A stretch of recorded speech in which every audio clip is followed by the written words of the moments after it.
Eu já estou aqui com o professor Max. O professor Max, ele disse aqui, ó, eu sou filho... Deixa eu, não, eu tenho aqui. Ele adora a mãe, eu acho isso fantástico nele. É uma coisa linda, né? É José Ademax dos Santos. José Ademax dos Santos, professor Max, geógrafo, professor, filho de Maria Francisca. Como é que tá tua mãe? Bom dia, Linho. Bom dia aos ouvintes dessa conceituada emissora que sempre esteve de porta aberta para receber a gente no lançamento do nosso livro Minha Rica Pobre Bahia. Teve uma ampla cobertura da Rádio Jornal. Sim. Mandar um alô para toda a região, né, de alcance, para o Brasil e para o mundo, porque o seu programa, assim como outros, ele é transmitido ao vivo, né, para todo o planeta Terra. Uhum. Bom, professor, o que ele traz hoje aqui é uma coisa que a gente tem falado muito aqui na nossa região, da nossa Itabuna, que Itabuna é uma cidade sem projeto. Itabuna é uma cidade que nos últimos 30 anos, nesses últimos prefeitos dos últimos 30 anos, a gente nunca viu um projeto macro para a nossa cidade. Então, o que traz o senhor aqui hoje é exatamente essa situação. Fale um pouco dos projetos que o senhor tem para essa cidade. Linho, primeiro eu gostaria de mandar um recado para minha mãe. Diz que os filhos obedecem às mães, mas nesse momento é minha mãe que está me obedecendo. Ela está em casa, tem 70 anos, hipertensa, diabética, cuidando da tireoide, né?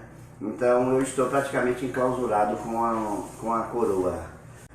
Mas vamos falar de Itabuna. Eu tenho 50 anos, eu estou presidente do PSOL, o partido, a população de Itabuna, alguns amigos, algumas pessoas que conhecem o trabalho da gente no esporte, na educação, na atuação em Itabuna, me fizeram essa proposta de, junto com Ciro Salles, né, meu eterno vice-prefeito, nós temos uma chapa pronta a pré-candidatos a prefeito e a vice-prefeito pelo PSOL. A gente saiu na frente. Eu até estranho os meios de comunicação e eu quero lhe parabenizar pela coragem, pela autonomia de convidar uma pessoa, um educador, mas uma pessoa que fala, uma pessoa que pensa. Mas vamos falar de Itabuna. Vamos lá. Itabuna é boa. Eu não quero mudar de Itabuna. Eu não quero que as pessoas saiam de Itabuna. Então, se a gente de bem não quer que as pessoas saiam de Itabuna, então a gente tem que fazer alguma coisa. Então, a partir do momento que você se planeja, se programa, ou se desplaneja a assumir uma candidatura, uma pré-candidatura e uma possível candidatura em uma cidade que tem nome e sobrenome político, é muito difícil. Mas eu acho que a dificuldade, Linho, ela me move. Eu fico olhando para Itabuna. Como é que uma cidade de 200 mil habitantes não tem um aterro sanitário? Como é que uma cidade do tamanho de Itabuna não tem um hospital materno infantil? Como é que uma cidade de Itabuna que tem um transporte coletivo? É um absurdo esse transporte coletivo de Itabuna. Começa pela Viação Fátima, Viação Heitor Faria, São Caetano, São Miguel, Viação Itabuna, Viação Rio Cachoeira. Uns ônibus de péssima qualidade. Nenhum prefeito dos últimos 30 anos, nenhum deles, tiveram coragem de acabar com o monopólio e com a falta de respeito para com a cidadania. Nós precisamos, Linho, construir uma cidade humana. Itabuna, ela não é uma cidade humana nos aspectos administrativos. E existem inúmeras irregularidades. Nós temos uma cidade, um caos na saúde. Eu gostaria de perguntar à população de Itabuna, e até mesmo a você, o que é que nos últimos 30 anos deu certo em Itabuna? Eu quero perguntar a você que está em casa, você está satisfeito? Você em algum momento, você pode me dizer o transporte coletivo, a saúde, a educação, o mecanismo que o prefeito teve coragem agora de militarizar 5 escolas? É outra coisa que eu queria falar com o senhor, né? O chamado viés. O vetor militar. O vetor militar. Nenhuma cidade do Brasil tem tantas escolas com vetor militar. A escola não tem que ser escolhida 5 ou 6, 4 para se tornar escola de excelência, não. A escola tem que ser universal. Eu moro ali no Jô Soares, no bairro de Fátima, para você ter ideia, só tem 3 escolas públicas e 11 escolas particulares. Tem algo errado na educação de Itabuna. E eu, como membro do Conselho Municipal de Educação, estou construindo um livro sobre Itabuna e dedico parte especialmente para a educação. Então você não tem direção a eleição de diretores. Para dizer a verdade, a educação em Itabuna, ela não tem uma gestão, nunca teve uma gestão. Max, mas eu não vou falar de nomes, eu não vou falar de secretário, eu vou falar de uma conjuntura. É preciso democratizar as escolas, é preciso que tenha eleição direta nas escolas para diretor e vice. Hoje quem indica diretores e vices são os vereadores e os políticos. E os prefeitos. E os prefeitos, principalmente o prefeito. Aquele ali é o meu. Nós temos uma escola na Califórnia que é chamada de Carandiru. Absurdo. Pleno século XXI, a comunidade chamar uma escola de Carandiru. E eu desafio as pessoas a ir lá. Não precisa nem visitar as escolas, porque a população de Itabuna já está decadente. Nós tínhamos 28 mil alunos, e hoje nós temos apenas 17, aproximadamente 17 mil. É porque as crianças sumiram? Não. É porque os pais não acreditam muito na educação de Itabuna. Mesmo com esse trabalho árduo de nós professores, porque eu sou professor dessa rede, mas a educação municipal de Itabuna, ela não conseguiu convencer nas últimas 3 décadas a população, porque tem pessoas que eu conheço e que simplesmente tiram da sua boca, da sua alimentação para pagar uma mensalidade de escola particular. Não é porque as pessoas não querem os filhos na escola pública, é porque não acredita. Eu acredito e eu quero mandar um abraço para todos os meus colegas professores, porque nós somos guerreiros sim, porque nós pegamos umas administrações desastrosas. De 2000 para cá, a educação de Itabuna, quem está falando aqui é o professor José Ademar dos Santos, que nunca tive cargo de nenhuma gestão, sempre fui educador, sempre estive no chão da escola, não aceito o tipo de educação de Itabuna. Então, inclusive, nós temos o top 50. Vamos falar sobre isso daqui a pouco. Vamos falar. Vou para o intervalo comercial. Vamos. Eu quero primeiro dizer o seguinte, professor Max. Só estava faltando o senhor para a gente completar esse ciclo de entrevistas que eu fiz a respeito do vetor disciplinar, certo? Eu conversei com o Major Altamiro, eu conversei aqui com a Norine Smith, eu conversei com vários professores, professor Robson Pinto, eu conversei com a diretora do CPN, que é o Colégio Alessandra, conversei com ela veio aqui nesse programa, e todo mundo, e conversei com a professora Rose, que é a diretora do Colégio Estadual Félix Mendonça. Sim. Que tem um resultado fantástico sem o chamado vetor disciplinar. Eu vou para o intervalo comercial, a gente volta para falar um pouco mais disso, porque eu vou provocar o professor Max com algumas estatísticas, né? Eu já vi que ele não é só do chão da escola, ele vive isso com muito amor, com muito afinco, com muito carinho. É um personagem, digamos assim, é um ator, é um dos atores dessa grande movimentação cidadã que existe em Itabuna, é um ativista político que merece todo o nosso respeito. Vamos à hora certa, intervalo comercial, eu volto daqui a pouquinho. Você em pauta. Você em pauta. Com Linho Costa.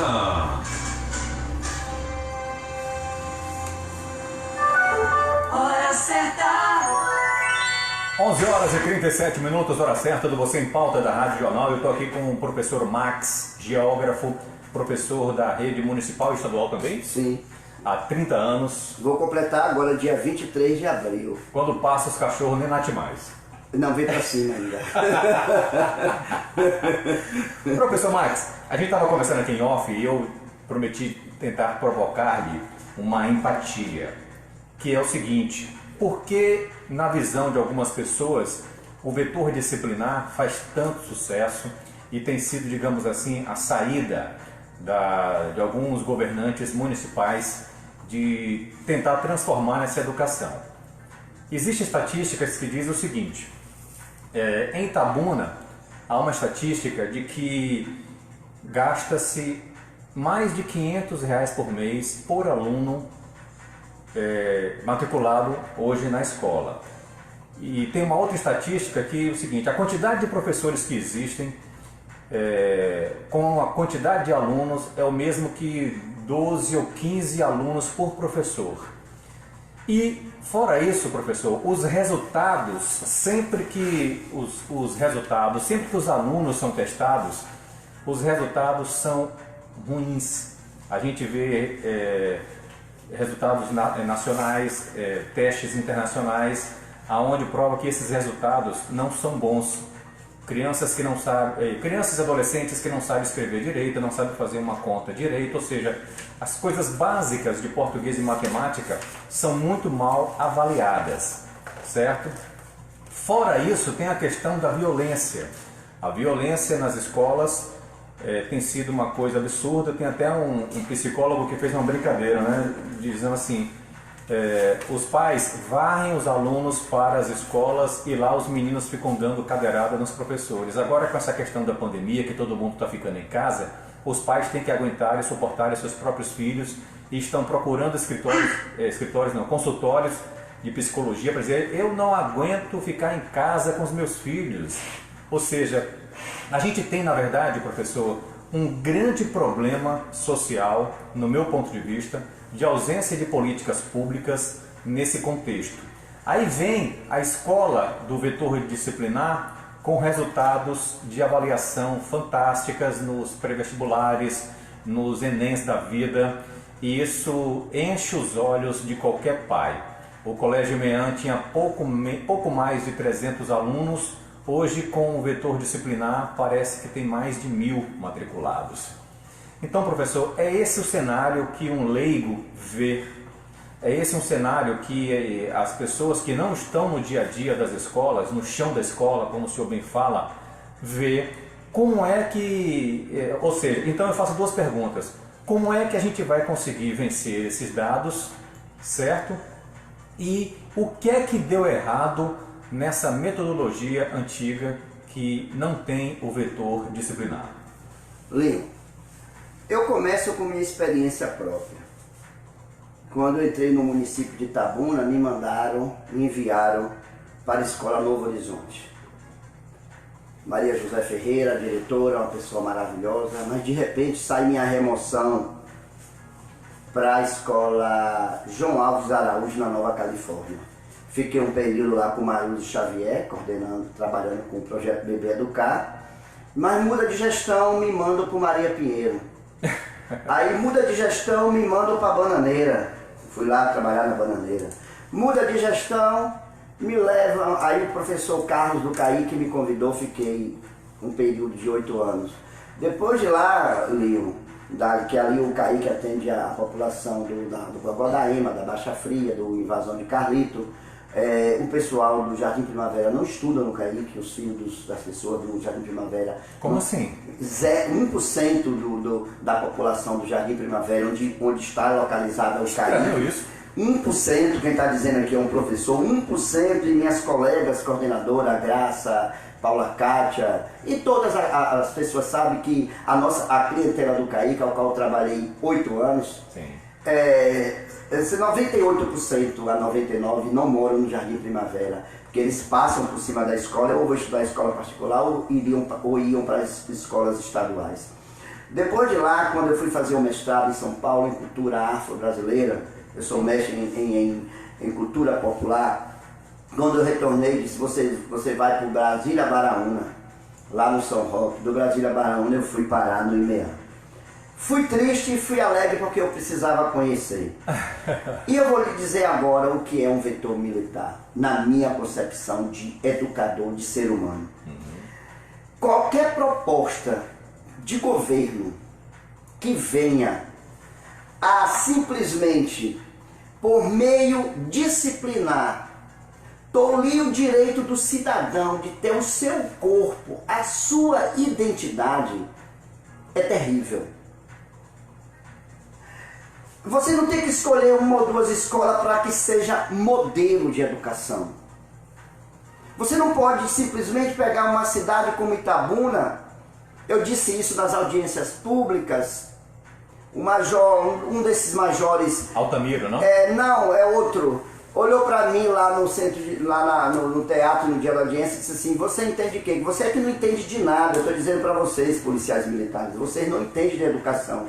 A função de vocês é cuidar da segurança pública, inclusive eu quero parabenizar a Polícia Militar, assim que tem quadros honrosos, a Polícia Civil, a Polícia Administrativa, a Polícia Civil Municipal, a Polícia Federal, mas a gente está deturpando as coisas. Eu trabalho numa escola chamada Inácio Tosta Filho, que você falou do Félix Mendonça, mas eu acho aqui o melhor projeto que tem na nossa cidade é o Colégio Inácio, e eu fico triste em falar isso. Por quê, professor? Eu fico triste porque é a única escola que tem ar-condicionado, é a única escola que não tem horário vago. Eu tenho uma turma do terceiro ano que concluiu, fizeram o Enem. Nós temos o Davi, que teve a terceira melhor nota no Enem, em redação. Caramba, é uma escola, isso tem que ser divulgado. eu estou lá há 10 anos com a gestão do professor Antônio e nós, professores, mas isso está errado, Linho.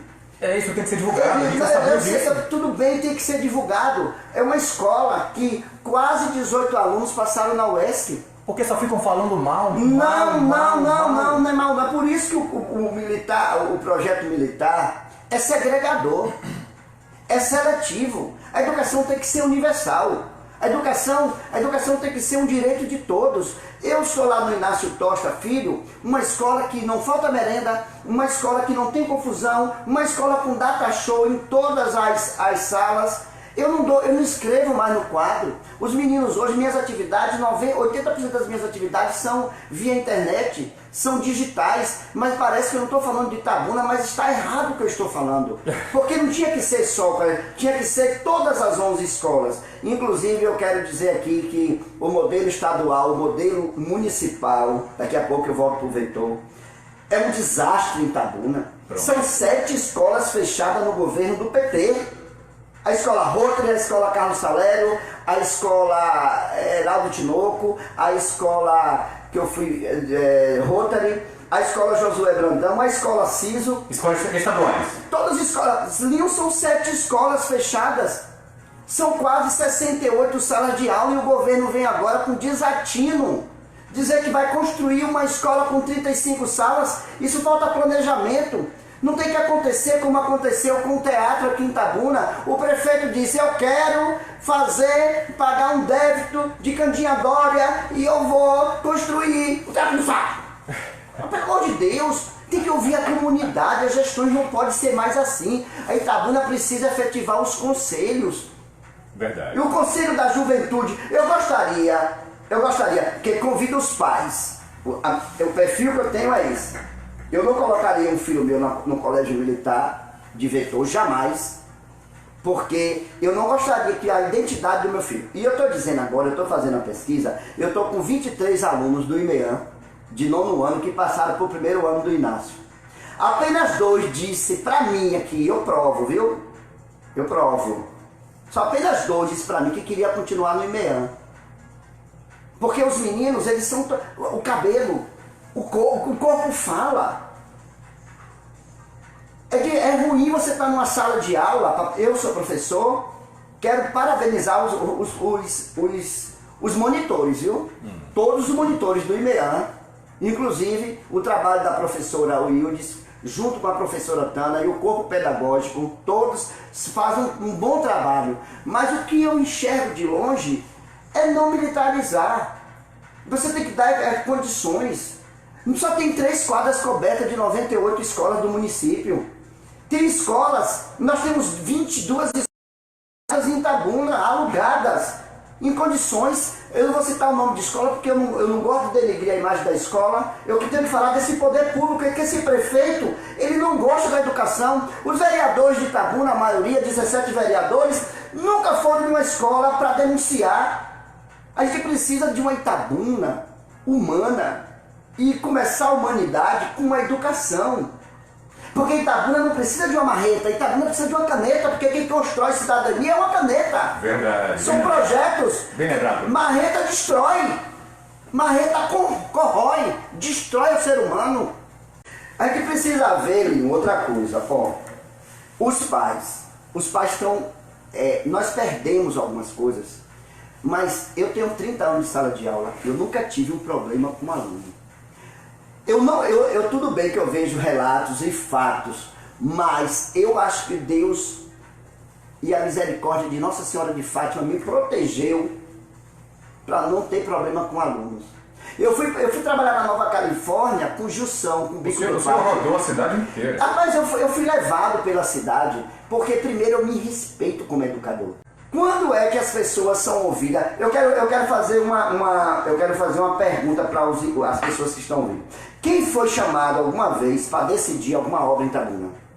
Porque se não chamar a população, se não fizer os conselhos... Não, inclusive a gente criticou muito aquela, entre aspas, audiência pública que a prefeitura tentou fazer na Câmara de Vereadores da doação de um terreno de 56 hectares para uma empresa de fora para fazer a tal da compactação de resíduos sólidos. Ô Leon, já você saiu um pouco do vetor, porque são vários assuntos, mas eu vou concluir daqui a pouco, mas eu já vou lhe responder. Primeiro que audiências públicas de Itabuna, eu vou mandar um alô para o seu Ricardo Xavier, até um apelo a ele, ao presidente, que comece a fazer audiências públicas nos bairros. Eu gostaria muito que tivesse uma audiência pública nas periferias para as pessoas terem conhecimento. É o horário, inclusive, que eles marcam. Não, é outra coisa. A audiência pública é para o povo. Diz que a Câmara de Vereadores é a casa do povo, então eu quero... Sempre, Ricardo, eu vejo ele falando isso. Então, a Câmara de Vereadores, eu gostaria de solicitar de vocês, porque na nossa possível gestão, eu acredito que os poderes são harmônicos, mas a gente pode ir independentes. Mas eu acho que as audiências públicas deveriam ser para o povo. Então, eu acredito, professor, que deva haver uma campanha de empoderamento do povo. Porque exatamente. Enquanto o povo não entender que ele é o poder, o senhor pode levar essa audiência pública para bairro, para onde quer que for, e não vai haver uma participação popular efetiva. A gente tem batido aqui, professor, muito, dizendo o seguinte, de, olha, se você quiser falar mal do político corrupto, fale, mas não fale mal da política. A política, ela tem que ficar à parte disso. A gente tem que separar o joio do trigo. Você não pode, de maneira nenhuma, criminalizar a política. Você criminaliza a pessoa que fez errado. Você votou no cidadão, ele te traiu, acabou. Você elimina ele desse processo e vamos dar chance a pessoas novas. A gente fica alimentando esse projeto de poder dentro de uma situação que é calamitosa, professor. Mas... Eu estava conversando com um amigo, ele, se você for desse jeito, você não se elege nem para síndico do seu condomínio. Mas já me falaram muito isso também. Eu falei, olha, deixa eu te dizer uma coisa, eu não falo para você e também talvez não fale para aquelas pessoas que estão lá jogadas na miséria, que tiraram delas todos os recursos de educação, de saneamento básico, de cultura, porque essas pessoas elas estão à mercê do assistencialismo. E como eu não faço assistencialismo, com certeza, talvez eu não faça sucesso nessas camadas mais populares. Eu acredito, eu vou acrescentar a sua fala, além de assistencialismo, eu gostaria de acrescentar clientelismo e fisiologismo. Exatamente, o pacote completo. Exatamente, mas eu vou rebater um pouco a sua fala no critério que as pessoas na periferia não vai dar muito certo. Olha, eu acho que elas precisam sentir esse empoderamento. Olha, primeiro é o seguinte, você tem que levar conhecimento. Claro. O conhecimento ele liberta ou ele escraviza. Vamos supor, eu fui para uma reunião outro dia e uma pessoa disse assim, Max, e o que é que você tem para Itabuna? Eu digo, primeiro que não tem que ser Max, tem que ser um grupo, tem que ser um projeto. Um projeto onde a gente entenda o que é. Eu sou geógrafo. Eu tenho alguns artigos publicados sobre a região, possível região metropolitana de Itabuna, que foi deixada para trás. Eu vou trazer depois o senhor aqui só para falar de região metropolitana, que é outro assunto que eu falo muito aqui no programa. Eu já tenho uns 4 artigos científicos falando sobre região metropolitana do eixo Ilhéus-Itabuna. Mas vamos lá. Quando as pessoas pensam que são dono da cidade, elas estão equivocadas. Os últimos gestores de Itabuna se acharam donos de Itabuna. Itabuna é que nos pertence? Não, nós pertencemos a Itabuna. Perfeito. Você tem que ter uma gestão democrática. Se você vai na prefeitura hoje, que é a casa da população, mas é um espaço que entra qualquer pessoa, de qualquer maneira, e você não sabe quem é funcionário, você não sabe quem é político, você não sabe quem está ali para querer fazer alguma coisa. Precisava ter um padrão para poder ter um acolhimento humanizar a prefeitura. Geraldo Simões, aí vou citar o nome agora, é o governo de Geraldo, de 2001 a 2004, ele ainda fez um orçamento participativo, ele ainda chamou a comunidade, mas ele percebeu, o grupo dele, que as pessoas estavam se envolvendo, que não era o que eles queriam. Aí acabou com o orçamento participativo. Itabuna, os candidatos a prefeitos, eles não têm coragem também de chegar aqui, ou em qualquer meio de comunicação, e dizer o que ele pensa sobre religião, sobre aborto, sobre... Eu tive uma discussão séria na Bananeira com uma pessoa. O pessoal vem tirar o pessoal da Bananeira, mas o pessoal da Bananeira volta. O pessoal tem que entender que as pessoas, elas não têm o direito de decidir pelas outras. Eu sou morador de Bananeira. Quando nós viemos de Sergipe com 6 anos, Lino, nós fomos parar na Bananeira, nós moramos 1 ano lá. E eu era criança, mas ainda me lembro de algumas coisas. E também, como eu fui dar aula para aquela comunidade, eu aprendi o seguinte: um prefeito, ele não pode tirar alguém do seu lugar e colocar no outro lugar. Por que a prefeitura não construiu as casas ali em frente à prefeitura, no condomínio Kaufmann, numa área nobre, no centro da cidade? Por que pegou as pessoas da Bananeira, Leon, e levou para os condomínios distantes, separou as famílias, separou a identidade com o Rio, os amigos, as pessoas que moram na Bananeira, eles têm um laço com o Rio. E outra coisa, como é que você tira uma pessoa... E essa questão de morar em área de risco? Vamos lá, eu vou falar isso. Justamente, você tem que ouvir a população. Você tem que ir para o convencimento. Você tem que ir para a democracia. Você tem que ouvir.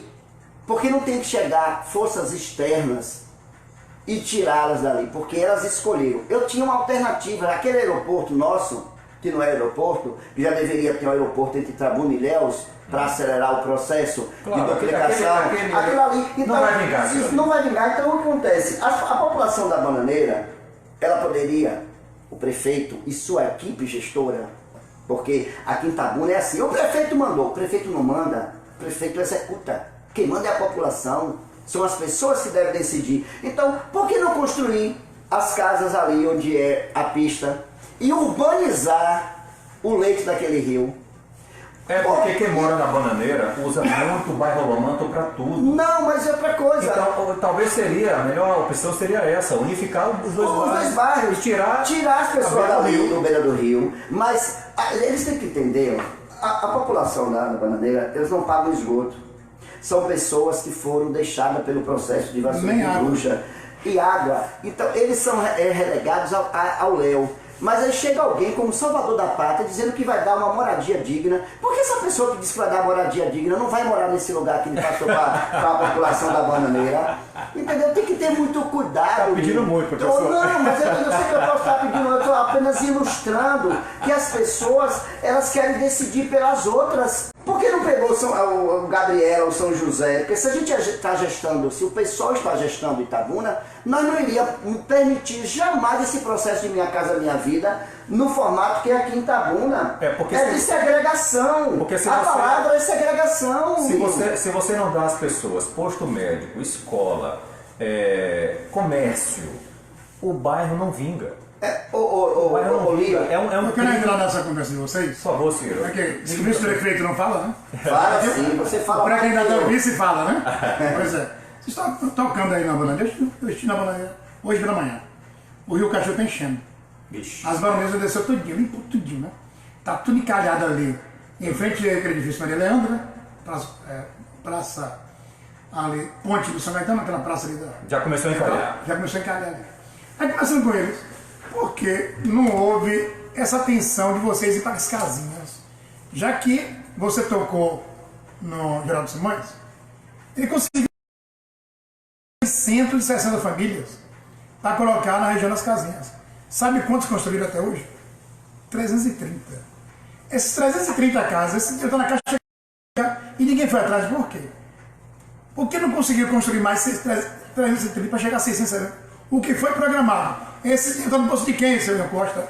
Professor Max? Situação. Eu já vou lhe dar mais um adendo. Primeiro que eu não gosto dessa palavra, você usou certo termo, que é o termo que se usa, as casinhas. As casinhas, ova nenhuma. Desculpa a expressão. Nas casinhas, eles não pagam. Não, Ciro, não estou falando de você não, Ciro. Eles não pagam a taxa que tem que pagar no condomínio. É de graça. Aquilo ali, né? Aquele primeiro, olha só.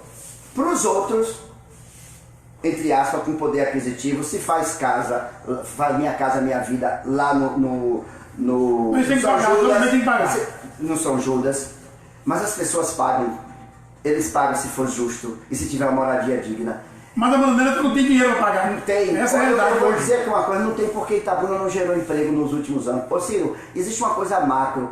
Quando você decide por alguém e dizer o seu projeto, eles não escolheram aqueles modelos de casa, eu acho isso um absurdo. A população ela tem que ser ouvida, toda ela, de todas as regiões, os comerciantes têm que ser ouvidos. Você teve um prefeito que simplesmente tirou 500 famílias do centro da cidade, desempregando. Houve uma conversa, eu quero que minha cidade fique igual a Vitória da Conquista, que não tenha poluição nenhuma de trabalhadores. Aqui as pessoas não vão para a economia informal. Muitas vezes um caso puxa o outro. Então, comercial. Isso aí que o professor Max está falando corrobora com tudo que eu venho falando aqui há muito tempo, desde que eu voltei para o rádio em 2017, professor. A gente vai para o intervalo comercial e volta, e que é para falar sobre essa questão, que inclusive foi o início da nossa entrevista, de planejamento. Como é que se tira os camelôs das ruas de Itabuna se não tem um planejamento para que eles possam vender os produtos dele, entendeu? Essa é a questão. Não adianta querer transformar Itabuna na Vitória da Conquista ou de uma Feira de Santana de uma hora para outra, porque os projetos lá são projetos de 50 anos atrás. A gente tem que começar a fazer agora, se a gente quiser fazer algo realmente diferente, um projeto agora de 50 anos à frente, e aí sim, para ir no meio desse processo e colhendo o resultado. Vamos lá, vamos até a aula comercial. Como eu estava dizendo aqui, a gente tem sempre que provocar empatia nas pessoas para saber, digamos assim, identificar os dois lados da moeda. Com relação ainda à bananeira, eu fiz uma série de reportagens onde eu entrevistei líderes comunitários e mostraram toda a sua insatisfação, indignação com relação àquela questão do aeródromo, né? Que aquilo não é aeroporto, é um aeródromo, e também senti que a necessidade da bananeira com relação ao bairro Lomanto é muito grande. As pessoas usam o bairro Lomanto para fazer a passagem, para ir pegar condução, para comprar alimentos e até mesmo para fonte de lazer, quem sabe. Aí eu fui na prefeitura e lá na assistência social uma pessoa falou comigo, a dona Carol Souza, e ela me deu uma lista, professor, disse assim, olha, está vendo esse cidadão que falou aqui no seu programa? Falou, pronto. Ele e o irmão dele ganharam casa. Ganharam casa onde? Condomínio, assim, mas esse condomínio, ele tem posto de saúde perto, ele tem supermercado perto, ele tem tudo perto, foi feita uma estrutura, foi feito um trabalho. A gente, na época de um prefeito de Itabuna, nós passamos lá para fazer um abaixo-assinado, para fazer uma coleta de assinaturas de quem queria sair e quem não queria. E muita gente disse que não queria sair. Então, há realmente um problema social ali, grave. Aquelas pessoas elas ficam jogadas ao léu sem nenhum tipo de assistência de política pública, consequentemente também em área de risco, não querem sair, mas querem ter todos esses serviços, e aí entra num conflito, professor, Como resolver isso? Ô Leon, primeiro a gente tem que estudar a causa, os efeitos e as soluções. Com a crise da vassoura de bruxa, 200 mil trabalhadores da região, tida na época como região cacaueira, que hoje é território de identidade litoral sul, essas pessoas que moravam na zona rural sem conhecimento específico para atuar em determinadas áreas, então eles não teriam condições de construir casas ou comprar casa nos bairros já com uma estrutura. Então você tem que entender que as pessoas elas não foram para Bananeira, elas ou para Nova Califórnia, ou para Maria Pinheiro, ou para Nova Ferradas. Elas foram levadas por um processo geopolítico, espacial, econômico. Aí como é que, vamos pegar o histórico da Bananeira, chega uma secretária agora, ou Suzarte, tem que pegar, tem que conhecer a identidade do local. Como é que você chega na Bananeira?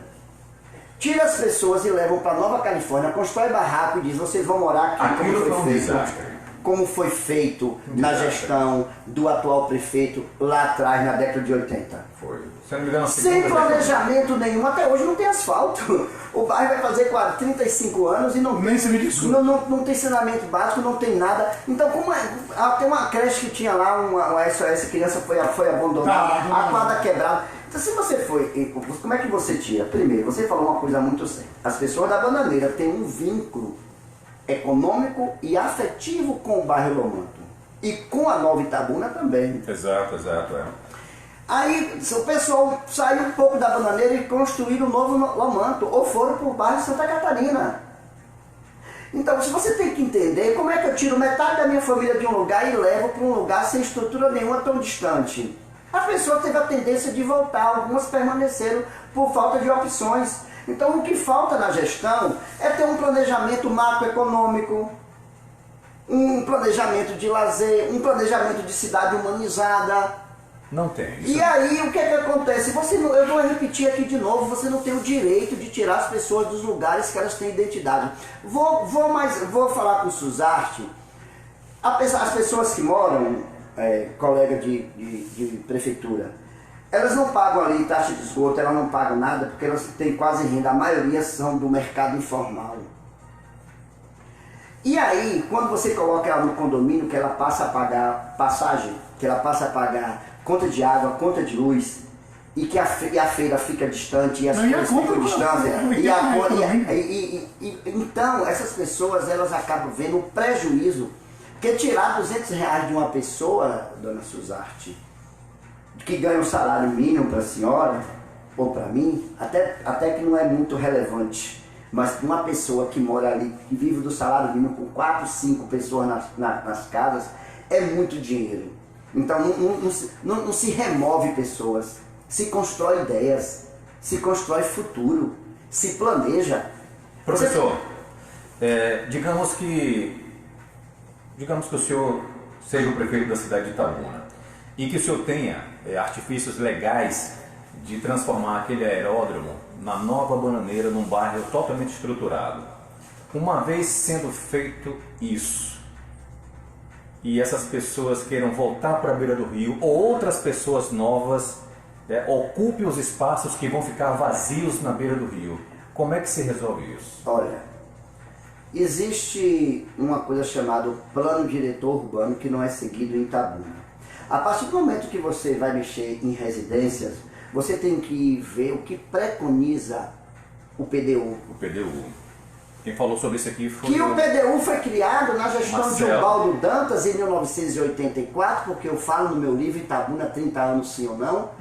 O PDU foi uma coisa preconizada por Ubaldo Dantas, que começou em 84 aqui, foi a primeira discussão, mas o PDU a nível brasileiro não estava ainda sendo discutido e não era lei, que passou a ser lei em 1988 da Constituição. Então o prefeito ele não tem que chegar aqui, eu vou fazer isso. O Baldo sempre foi à frente do seu ele sempre foi visionário e as pessoas não reconheceram o trabalho do doutor Ubaldo Dantas. Mas é outra história, Itabuna pagou um preço bem alto.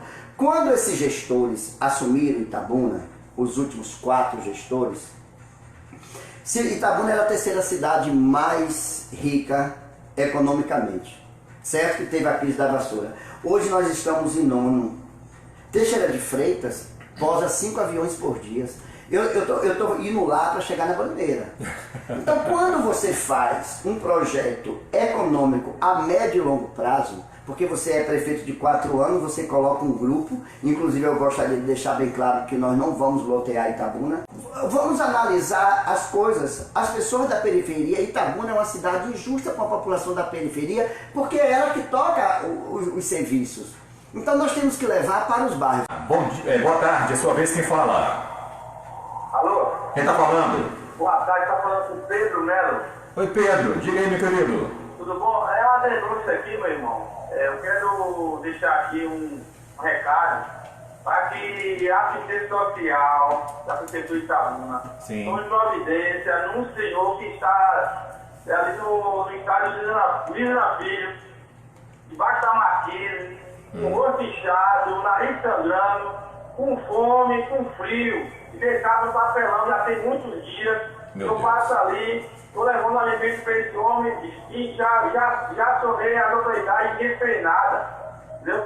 Esse homem vai morrer lá e quem sabe qual é a situação de saúde dele, só falta de ir na rua próximo, rapaz. Tem que tomar providência. Valeu Pedro, obrigado pela sua participação. Professor, esse é outro problema na nossa cidade, né? Eu posso falar o seguinte, olha.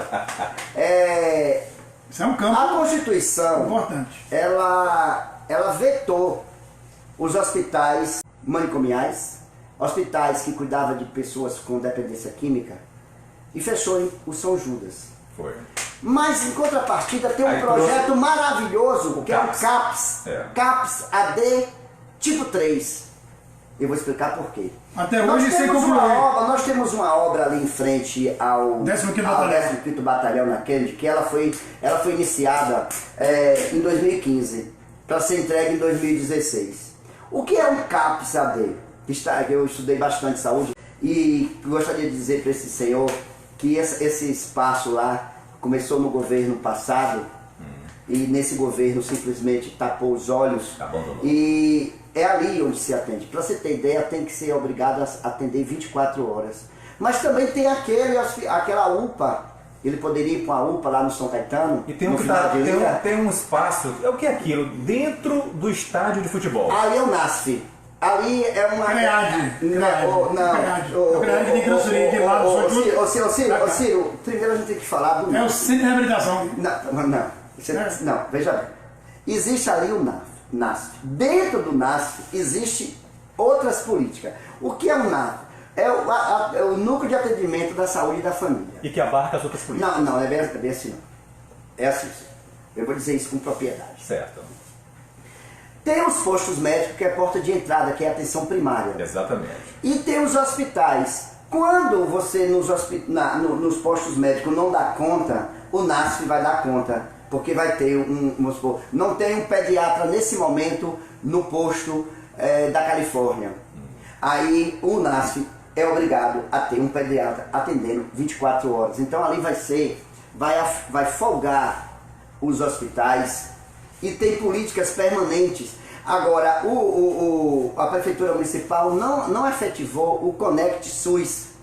Vamos supor, uma mãe leva uma criança lá no posto da Califórnia ou no São Pedro, não tem pediatra, naquele momento real, a atendente vai saber onde está atendendo um pediatra para encaminhar essas pessoas. As pessoas, elas vão para o hospital de base, muitas vezes, porque não tem esclarecimento.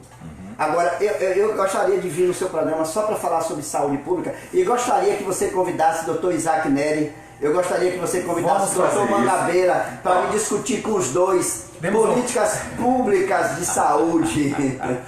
Vamos fazer isso. Eu já vi que o senhor tem muito conteúdo. Nós temos um ouvinte na linha. Boa tarde, é a sua vez quem fala. Boa tarde, Vinho. Boa tarde, Tina. Luizão. Boa tarde, Ciro e os demais. Boa tarde. Boa tarde. Meu nome é Luizão. Professor, eu estou ouvindo atentamente a sua informação aí. Eu sei que tem conteúdo demais, que a gente passar o mês todinho debatendo numa sala.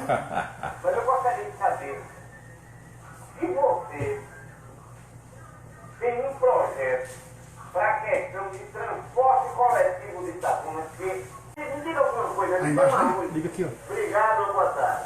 Com a palavra o professor Max. Eu fico agradecido pela sua pergunta, e por esse carinho que você tem comigo, sempre quando a gente se encontra nas ruas de Itabuna, eu, graças a Deus, não tenho problema. Eu não conheço ele pessoalmente, um dia eu vou ter essa honra. Veja bem, o que é mobilidade urbana? Eu também vou lhe fazer uma correção. Você é professor, você pode. Não é projeto do professor Max. É um projeto de construção.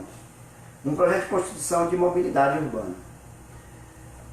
Você vê que as cidades no Brasil de médio porte, porque você tem que ver como é que funciona o transporte em outras cidades. Claro, eu sempre uso uma palavra aqui chamada benchmarking. O sucateamento dos serviços públicos trouxe também um problema gravíssimo no transporte coletivo.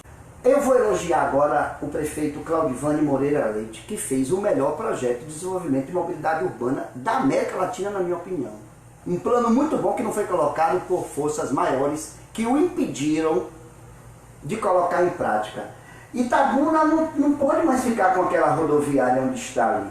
Mobilidade urbana não envolve só transporte coletivo. Itabuna virou uma cidade engarrafada. Aí me coloca secretário de trânsito, secretário de transporte e nada foi feito em Itabuna. Teve uma pessoa, então o que é que tem que ser feito? Primeiro, planejar a política de mobilidade urbana. Eu quero perguntar à população de Itabuna quem já foi ouvido para falar sobre mobilidade urbana. Reestruturar e fortalecer o Conselho Municipal de Transporte. Vai ser através dos conselhos que nós vamos acabar com essa dicotomia poder público, poder privado, porque os conselhos estão ali para balizear as ações políticas administrativas. Olha, você sai do Jubiabá até a Nova Califórnia, é uma viagem daqui para Ubaitaba.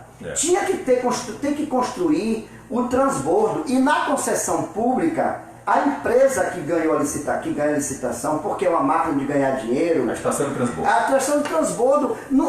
Eu fui em Vila Velha, eu fui em Pelotas, eu fui em Joinville, eu tive em Caruaru. Então, você, como geógrafo, quando eu participava dos congressos nacional no Eregene, de geografia, eu sempre ia de ônibus, eu pegava coletivo nas cidades, isso há 20 anos atrás. Então, nós temos a passagem mais caras, ônibus sujos, serviço horrível, serviço de péssima qualidade. Mas eu vou dizer isso. E você fazer uma nova licitação então com ônibus novos? Não vou fazer nova licitação, porque você tem que cumprir a licitação vigente, ela tem um prazo. Mas nós não estamos cumprindo. Agora não parou. Sim, a população está sem ônibus. A gente tem que pagar. Não pagaram o salário do funcionário, pagaram só 30%, 70% de receber. Os outros estão tudo na garagem agora, professor. Nós temos que ter responsabilidade para a justiça não retornar e a gente ficar desmoralizado. Exatamente. A gente tem que pegar o que reza o contrato. Ônibus com mais de 10 anos não pode circular. Foi pego, denúncia no Ministério Público. Tanta denúncia, aí tem que dar um prazo para eles renovar. É tudo juridicamente. É tudo feito já no contrato. É tudo feito no contrato. Agora, quando uma das partes não cumpre o contrato, esse contrato sim pode ser encerrado. Isso. Aí nós vamos chamar para o diálogo. Não vamos admitir motocobra. Jamais. Jamais uma administração nossa vai ter um motorista para ser cobrador, porque isso é tirar o direito do trabalhador. Mas a mobilidade urbana é preciso, sabe o quê? Reunir a população. Nada melhor do que o Conselho Municipal de Transporte para decidir as políticas públicas de mobilidade urbana. E dentro dessa mobilidade urbana, a gente vê essas planilhas. Aí você sabe que a Câmara de Vereadores, porque aí fala do prefeito, você fala do prefeito, mas mais importante do que o prefeito é a Câmara de Vereadores de Itabuna, porque são elas que vão votar as leis, que vão normatizar qualquer gestão pública. Então a gente precisa humanizar o transporte coletivo. E sobre os camelôs, ficou como? Chegamos você provocou o programa. Você provocou os camelôs. Tem gente que... Não, a gente vai continuar essa conversa. Mas é porque eu tenho que entregar o horário a Wesley Souza, que está chegando às 12h30. Tem gente na linha querendo falar, vai ficar sem falar. Então o ouvinte... o ouvinte Professor, tem prioridade. Você quer ver uma coisa? O senhor quer vir amanhã de novo? Venho. Pronto, venha sim. com o Ciro Salles. A gente vai falar amanhã de projetos de camelô, mais mobilidade urbana. Vetor disciplinar, porque... Saúde pública. É muito assunto, é muita calamidade numa entrevista só. Tá tudo congestionado. Então assumimos aqui o compromisso, amanhã o professor vem de novo e a gente vai falar. Eu sabia que ia ser assim porque o professor tem muito conteúdo, muita bala na agulha. Alô? Diga aí. Alô. Alô? Boa tarde, quem fala? Boa tarde, né? Minha Costa, boa tarde ao professor Marcos. E, pelo amor de Deus, você está sendo para a gente aqui na Bananeira um grande representante. Só em lembrar que a Bananeira realmente existe, isso para as autoridades, né, da nossa comunidade, é muito importante. Que a sociedade de Itabuna fique bem claro, como você falou, claro que você não vai dar tempo, a gente pode voltar a falar amanhã. Isso. Mas que fique bem claro que Bananeira nunca saiu de onde é a sua origem, que é a próxima Muito bem. do Cachoeira. Né? Muito bem. Foi alguns moradores Tô arrepiado. que saíram em período de cheia. Como você pode observar, o rio chegou água essa noite, né? Mas não saiu sequer nenhuma família daqui. Nós não temos ninguém desabrigado aqui pela Bananeira. Ao contrário, quando chove na cidade, a Cinquentenário chega 1 metro de água. Muito bem! Quando você fala que realmente a Bananeira tem suas origens, tem sim. Eu nasci e criei, nós temos pessoas aqui de 80 até 90 anos aqui morando na Bananeira. E a gente não pode mudar essa história. Valeu, querido, valeu. Eu desde já agradeço ao Leon Costa por ter dado essa oportunidade. Amanhã, Robson, volte. E agradeço também ao professor Marcos, né, do Colégio Ciro, né, professor. E eu agradeço, eu conheço também, professor. O senhor está de parabéns. Obrigado, querido, obrigado. Nosso tempo esgotou. A gente precisa muito desse apoio com vocês aí. Valeu, Robson, um abraço, querido. Vamos às últimas. meu irmão! Vamos às últimas do você. Professor Marcos, muito obrigado. Não, meu cu, mano. Muito obrigado. Eu vou retornar a fala de Robson amanhã. então. Amanhã. Guarda aí, Datafolha. 73% dos brasileiros aprovam medidas contra o coronavírus. As últimas do Você em Pauta. STF manda 1,6 bi da Lava Jato para combater o coronavírus. Mais notícia aqui, essas notícias você encontra no vocêempauta.com.br. E ministro da Saúde se alinha com o presidente e diz que não há necessidade de fechar igrejas. Isso. Valeu, gente boa. Linho Costa tá sartando dessa. Na sequência, tem o Wesley Souza com o esporte em primeiro lugar e os Luizes Alves e Lizuza. Professor, dá um tchauzinho aí que a gente vai encerrar aqui nossa... Eu quero dar um tchauzinho. Ô, Luiz, você sabe que eu sou apaixonado pela sua esposa e por você também. Um abraço. Tchau, gente. Você em Pauta. Lentes e armações, seu look da Clube do Sol.